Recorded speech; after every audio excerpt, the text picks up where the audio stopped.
guys, it's me Aranaban and welcome to my YouTube channel. So it's been a while guys since my last vlog. I think, ano pa yun guys, November pa yung last vlog ko. So for today's video today is December 9. So it's Macmac's birthday today and as you can see, I just woke up. Hindi pa ako nakapag-ayos. So for today's video, magbabalot tayo ng gifts ni Macmac.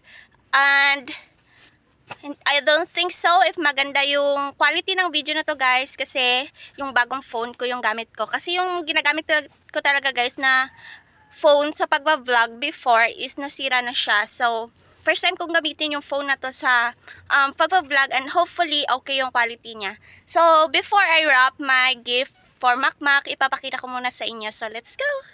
So, ayan guys, lumipat lang ako dito sa ilalim para mapakita ko sa inyo yung gift ko. So, marami na guys na nagbago and marami na akong live update and marami na tayong dumagdag na furniture dito sa room ko na hindi ko na-vlog. But hopefully soon, guys, sana makapag-upload ako ng tuloy-tuloy. And yung bala ko last year na magba-vlogmas, wala na naman tayong vlogmas this year. So, ayan guys, let's move on to our main topic. So, this is my gift for Macmac guys. Supposedly, this is my Christmas gift.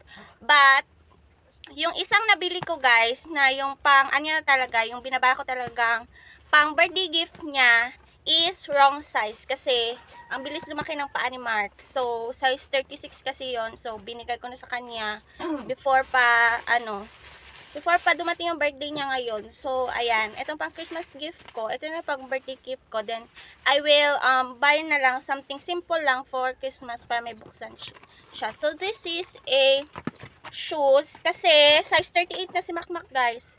Size 36 yung binili ko last time. So, high cut siya na shoes and I choose gray kasi marami naman siyang black na shoes. So, para maiba naman. Ayan. Ganyan lang. Pwede niya pang pair sa mga pants niya during wash day. And then, eto naman guys is, umuwi kasi si tita, yung lola ni Macmac. So, eto, pinatago niya to sa akin. Babalot din natin to for Macmac.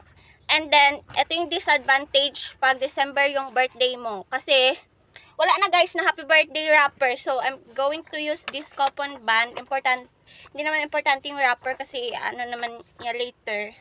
Sisirain. So, basta importante yung laman. So, I will wrap it with coupon band na lang. Para lang matakpan yung box or mismong product sa loob pag pag inopen niya. Kasi wala na ako talagang makitang birthday wrapper. Meron is yung yung parang paper bag.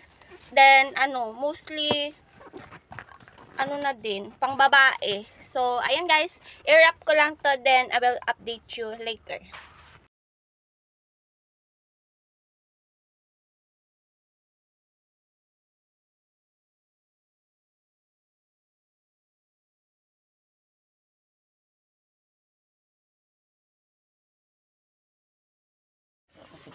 Hey guys! Quick update. So, ayan.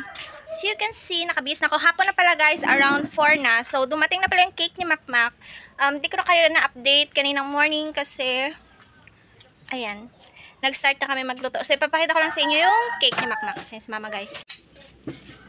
So, here's the cake guys. Ayan, yung team ni Macmac ngayon is yung parang FBI team. Kasi nahihiligan niyang manood ng mga FBI tourist movies. Ayan.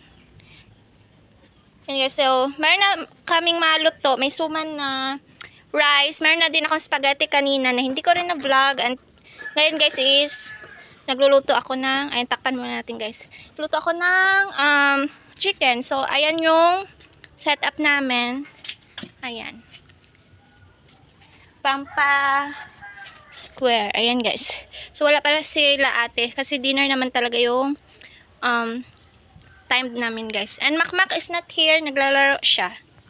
So eto na guys. Yung lahat ng handa ni Mark. Meron tayo dyang spaghetti. Hello!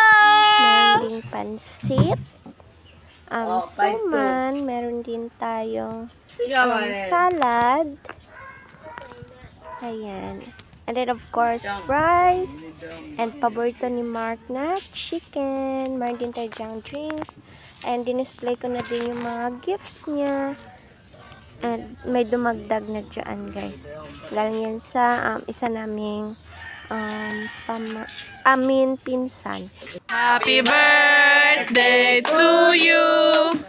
Happy birthday to you. Happy birthday, happy birthday, happy birthday, Mama. Yay! A wish and blow. Wish, wish, wish. Yay! So, this time naman guys, gabi na to. Ito yung part 2 ng kanyang celebration, which is family dinner. Since may mga work ang lahat, gabi lang talaga available para magtipon-tipon, and may nag-add na sa handa natin guys doon sa lamesa. Hindi ko na nabidyohan. Meron tayo dyang mod juice na na-add, and then pizza, yung favorite ni Makmak. So, ayan, Makmak is opening his gift. Yung una niyang binuksan is from Daddy Pinkle and Mommy Inday. So, ayan, super duper excited siya yan, guys. Ayan, he got a ball kasi nahihiligan niya yung basketball ngayon. So, ayan. And then, second niyang binuksan is yung binalot natin kanina. Perfect talaga, guys. Parang match talaga yung bola and yung shoes niya. Ayan. And then, yan yung sa pinsan namin kanina. Mga candies yata yung laman niya, guys. And then, perfume. Ayan, may Milo pa. And then, that's the last gift, I think, from Papa Dirk and Tita Ina.